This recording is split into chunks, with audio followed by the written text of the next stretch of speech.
Golden God Award. Yes. What is a Golden God? Who is a Golden God? This year, Joan Jett is a Golden God. That's true. And Axel, do you have any history or any memories of performing or touring with Axel? We've never toured together. I did see Guns N' Roses when they played the Ritz, the first ever time in New York.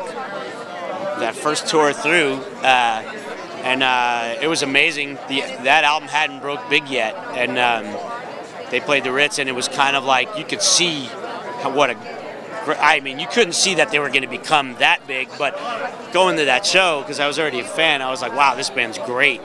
You know, so I got to see them early on before it all blew up, and you know, and it was just great seeing a band like that because it was just so pure. How's the spoken word tour been for you? Like in hindsight, looking back, maybe you're in the middle of it, but how has that spoken word? It was great.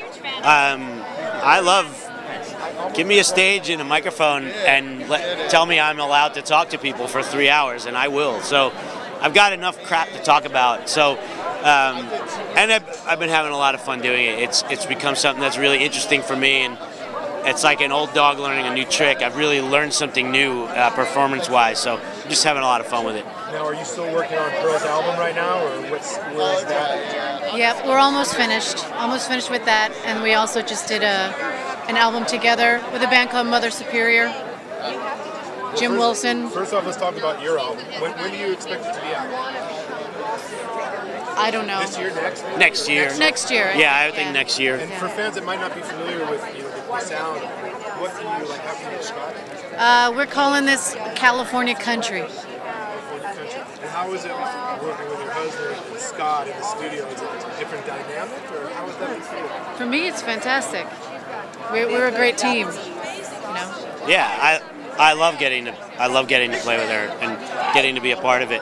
I'm not as much a part of this one as previous ones, but because I don't know, the style is just different, and we found people that it's really more their thing, you know, the sound of this record. But I do play quite a bit of rhythm guitar on it. And then you're also you said another side project band that you're performing as well. Can you tell me a little bit about that? Yeah, a band called Mother Superior, which was a guy named Jim Wilson's band, who's also Pearl's songwriting partner. It is his band still. Yeah, yeah. Anyway, long story short, for my 50th birthday, my present to myself was I cherry-picked my favorite Mother Superior songs. Pearl threw a party at our house. We invited 15 or 20 of our friends. I put a band together, and we played those songs in our jam room. And included Jim Wilson, the original. You know, his band, his songs, and he's in it singing and playing guitar. And we got Johnny Tempesta on drums from The Cult, and Joey Vera from Armored Saint on bass, and Pearl's also singing in it. And we had such a blast doing that. Next thing you know, we signed a deal with Metal Blade, and we recorded the album. So that's coming out later this year. Hopefully. Hopefully we'll get to do some shows. I think so. Yeah. Any time for Anthrax for the rest of the year too? Or? Of course, yeah. It never stops. What's going on with that? We've got 16, 17 songs now, maybe, in some state of, you know, being finished. We've just been writing since September, I think, of last year. We leave next month for Europe at the end of the month for 6 or 7 weeks to play festivals. We'll be back in July, and that's when we'll probably start recording the record. Thank you so much. I appreciate you stopping by. Thank you as well. Thank you.